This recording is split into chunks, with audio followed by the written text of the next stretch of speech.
हाल ही में राजनीतिक गलियारों में एक दुखद घटना पर प्रतिक्रिया सामने आई।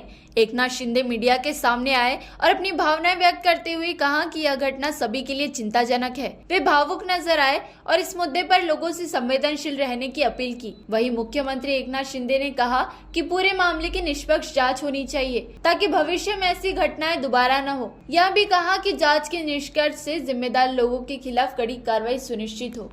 आणि मनाला चटका लावून जाणारी ही अतिशय दुर्दैवी घटना आज महाराष्ट्रात घडली आहे। खरं म्हणजे असं कोणाच्या स्वप्नातही वाटलं नसेल की अजितदादा एवढ्या लवकर आपल्यातून जातील। ही महाराष्ट्रासाठी अतिशय दुःखद आणि दुर्दैवी घटना अजितदादांच्या जाण्याने झालेली आहे। खरं म्हणजे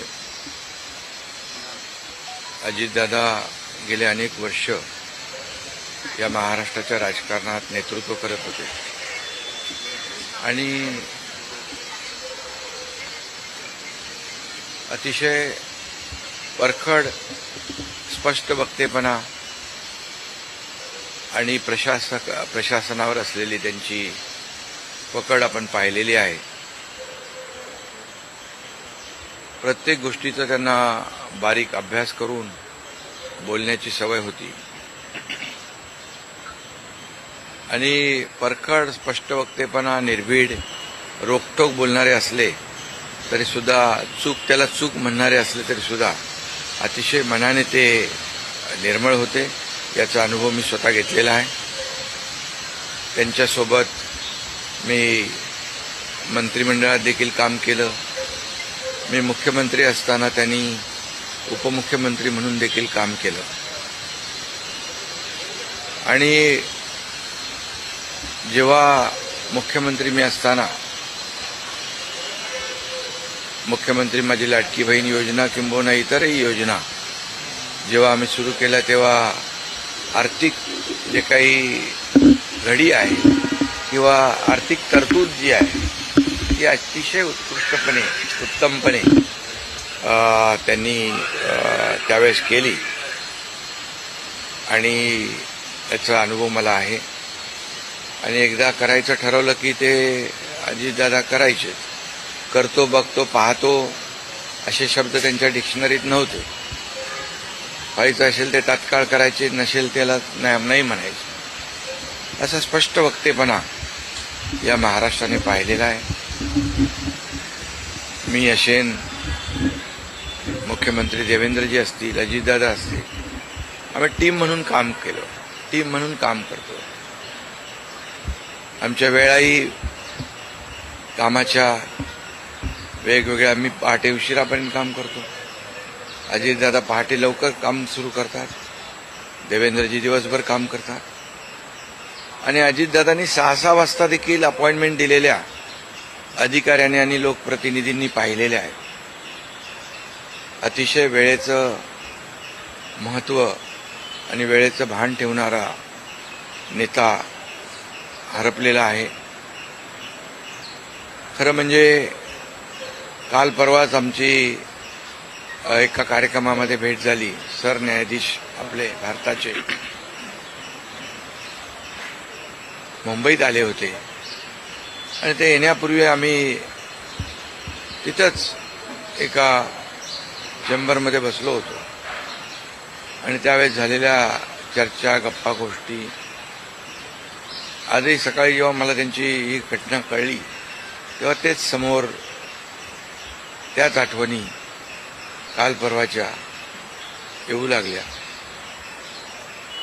खरं म्हणजे माझ्यापेक्षा ते राजकारणात देखील अनुभवी नेते, गेल्या अनेक वर्षापासूनचा त्यांचा अनुभव, वयाने देखील माझ्यापेक्षा ते मोठे होते माझ्या आणि अनुभवाने देखील, आणि म्हणून त्यांना राज्यातल्या अनेक विषयांचा गाढा अभ्यास होता। अनेक विभाग त्यांनी हाताळले होते, त्याचा राज्याला फायदा होत होता। मंत्रिमंडळात देखील ज्यावेळेस काही विषय यायचे त्यावेळेस आपल्या राज्याची आर्थिक परिस्थिती अशी आहे, आपल्याला सर्वांना काटकसर करावी लागेल, अशी अगदी निर्भीडपणे सांगणारे अजितदादा देखील आम्ही अनुभवलेत. शिस्तीचा नेता म्हणूनही आम्ही अनुभवलेला आहे आणि त्यामुळे त्यांच्या जाण्याने फक्त पवार कुटुंबियांचंच नाही तर संपूर्ण महाराष्ट्राचं न भरून येणारं नुकसान झालेलं आहे. आणि माझ्यापेक्षा वयाने मोठे असल्यामुळे एक जी काय आमची गेल्या अनेक वर्षापासूनची जवळीक निर्माण झाली होती, त्यामुळे राजकारणातले आम्ही तिघजण एक टीम म्हणून काम करत असलो तरीसुद्धा एक मोठा भाऊ हरपल्याची गेल्याची भावना देखील, दुःख देखील माझ्या मनामध्ये आहे आणि मी त्यांना भावपूर्ण आदरांजली अर्पित करीत असतानाच मनामध्ये फार दुःखाच्या भावना आहेत. त्यांचं कुटुंब हे दुःख पचवण्याची क्षमता, डोंगरा एवढं दुःख आहे, ही क्षमता ईश्वराने त्यांना प्रदान करावी. कुटुंबाचंच नाही तर संपूर्ण महाराष्ट्राचं झालेलं आहे नुकसान.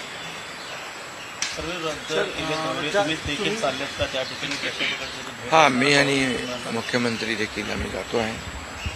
आमचे सहकारी आमच्यातून गेलेत, त्याचं दुःख आहे.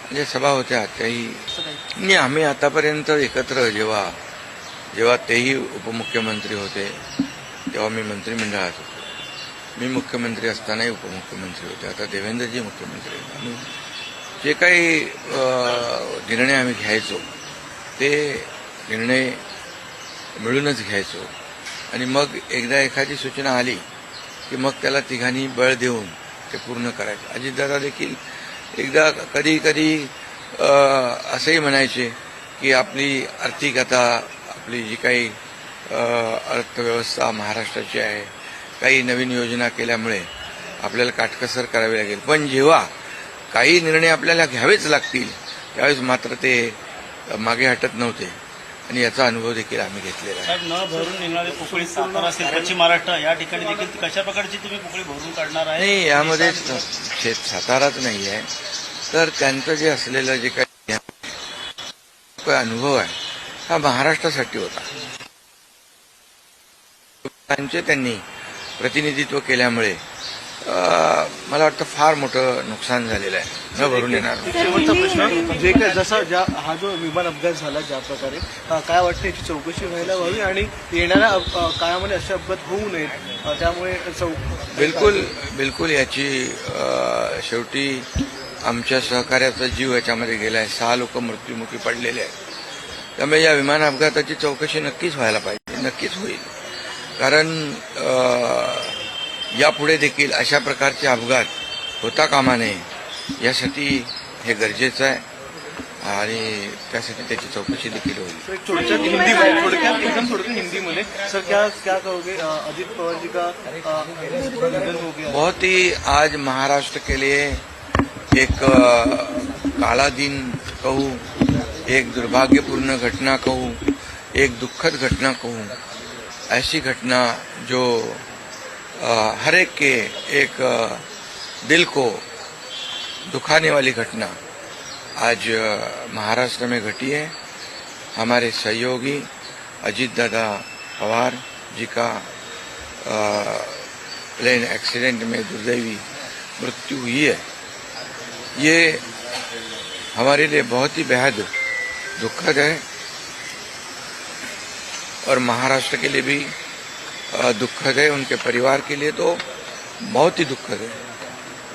और अजित दादा एक स्पष्ट वक्ता के रूप में जाने जाते थे, एक रोक टोक बोलने वाले, देखता हूँ करता हूँ ऐसे शब्द उनके डिक्शनरी में नहीं थे. जो होना है वो तुरंत करते थे, जो नहीं होना है उसे साफ ना कहते थे. लेकिन वो कड़े शब्दों में कहते भी, लेकिन मन के बहुत अच्छे थे. और इसका अनुभव मैंने लिया है। उनके उप मुख्यमंत्री कार्यकाल में मैंने मंत्री के रूप में काम किया। मैं मुख्यमंत्री था तभी उन्होंने उप मुख्यमंत्री के रूप में काम किया। आज देवेंद्र जी मुख्यमंत्री है, उनमें भी हम दोनों ने उप मुख्यमंत्री के रूप में काम किया है। हम टीम बनकर काम कर रहे थे, महाराष्ट्र को आगे बढ़ा रहे थे। इसमें एक हमारा टीम वर्क था और मेरा काम करने का तरीका जैसे देर रात तक काम करता था। अजीत दादा जल्दी सुबह उठकर उनकी शुरुआत होती थी। देवेंद्र जी भी दिन भर काम करते और सुबह उन्होंने 6 बजे अपॉइंटमेंट दी हुई, ये भी इस राज्य के अधिकारियों को पता है। एक समय को बहुत ही महत्व देने वाले एक कद्दावर, बहुत ही कर्मठ नेता जो है, समय सूचकता रखने वाले नेता जो है, ये नेता हमारे में से अभी नहीं रहे और ये हमारा और महाराष्ट्र का, उनके परिवार का बहुत काफी बड़ा नुकसान हुआ है। उनको कई अलग अलग विभाग जो है उन्होंने काम किया, उस पर उनको अनुभव था। हर एक विभाग की जानकारी लेके वो अपना स्टेटमेंट करते थे, अपना निर्णय लेते थे।